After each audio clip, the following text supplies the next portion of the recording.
It's an interesting sexist thing I was thinking about, what Herb said. That when I met Herb, we were both at Rancho La Puerta.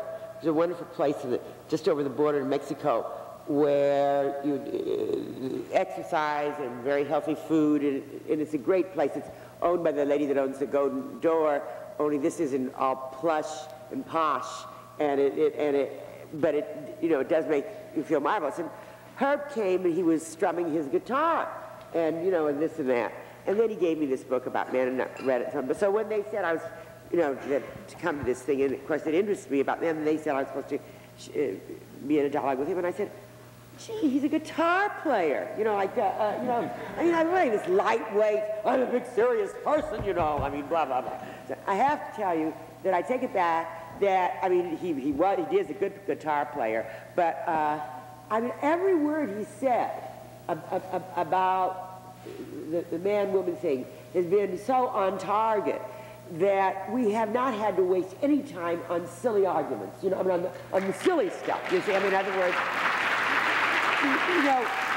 so that the most, like, for instance, someone said, oh, you're so, concentrating on economics and the institutional things. I almost never get around to those because I have to spend all my energies, just arguing to even get the woman considered as a person and understand and this and that. So he's way ahead so that I can go ahead to the next thing.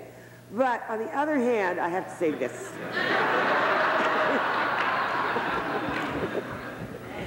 That I think that Herb is still a little bit locked in reaction. And I'll tell you in reaction what. See, I believe that women had been so narrowly defined in their role in the family, as a mother and a wife, that in reaction against that, you see, they not only went into the extremes of down with the family, that some of the extremist feminists did, but even if they didn't do that, they concentrated so on just the job thing, just self-fulfillment without attention to the family, that it was a bad deal. So that, for instance, the first wave of feminism that ended with winning of the vote really fizzled out because those first feminists were either determined never to marry, have kids, or they were married professional women who wanted to concentrate on loftier issues like the vote because they'd had it with kids in the family, and therefore nobody dealt with the real situation that most women face, which has to do with they still want to get married, they still want to have kids, and as a result, nothing really happened for 50 years until we took up the thing, and it looked like the same thing might happen again this time, except that it didn't, because we did. Now, I think, Herb, there's only one thing you said that really made my Geiger counter buzz, and that is when you said, everybody will clean up for himself and everybody will eat by himself. Frankly, I think that chicken soup is a good thing.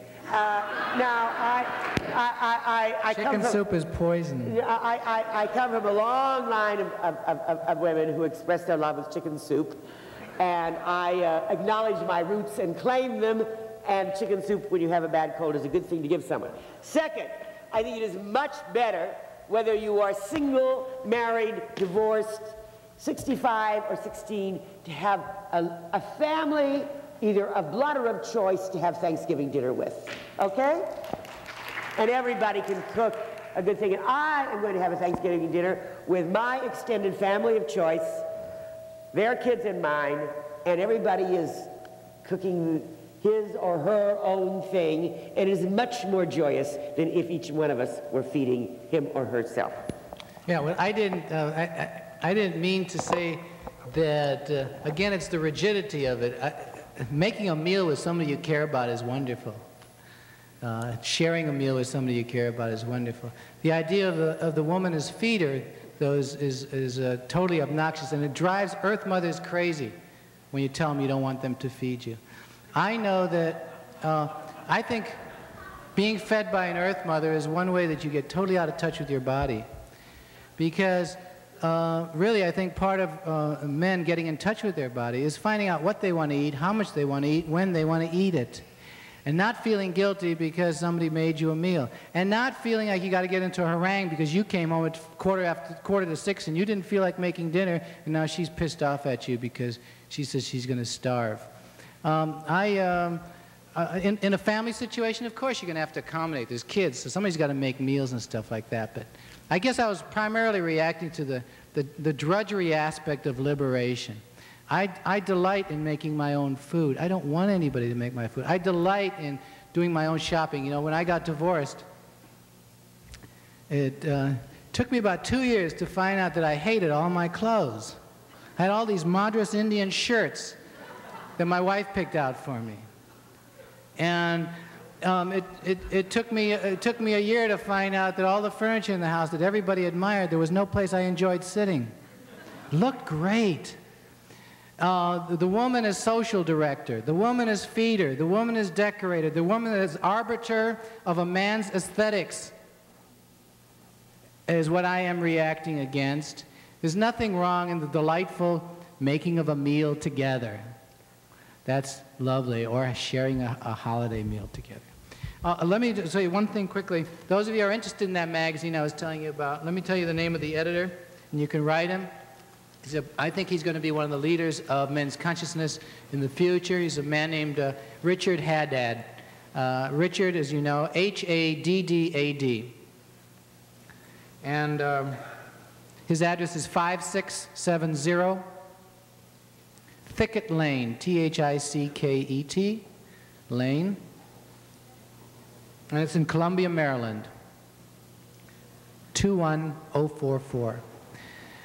And finally, the address of Free Men is Free Men, Post Office Box 920, Columbia, Maryland, 21044.